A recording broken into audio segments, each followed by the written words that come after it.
All right, guys, 5 baits that I love to use with my Garmin Livescope. Stay to the end, though, because there is a bait that the fish are biting right now that is being used to win hundreds of thousands of dollars. Number 1, a jerk bait. Now, this is hands down the best bait to use for Garmin Livescope.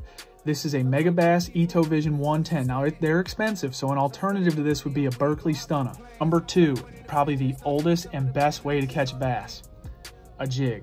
Now, we are using this in Pickwick to hit brush piles, and we could pick exactly what part of the brush pile we wanted to hit on the Livescope.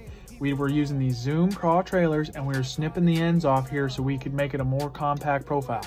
It worked like a charm on a heavily pressured Pickwick lake. Number 3, I also use this in Pickwick, a flutter spoon.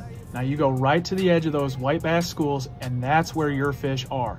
You throw it out there and just watch this thing flutter. They will crush it on the fall. I'm telling you, this is a good bait to use for Livescope. Number 4, perfect for smallmouth bass, the hair jig. Now, you Alabama guys, you guys call this a shuttlecock. Up north, we call this a hair jig. More specifically, this is a bucktail jig.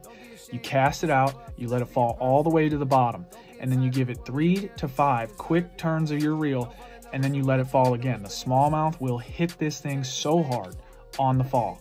Don't forget, bonus bait after this, number 5, the glide bait, made famous by Ben Milliken, probably the best Livescope fisherman out there right now. He throws it around stumps, brush piles, suspended fish, you name it, where he can fit this thing, he's throwing it, and he's catching 10-pounders, man. If you want a big fish, you throw this glide bait. All right, guys, bonus bait. They are biting this right now. This is what was used to win the Bass Pro Tour Stage 1 at Sam Rayburn, Texas, a couple weekends ago, the hover rig. Now, this is a 6 cents juggle minnow paired with a Buckeye Lures scope shad.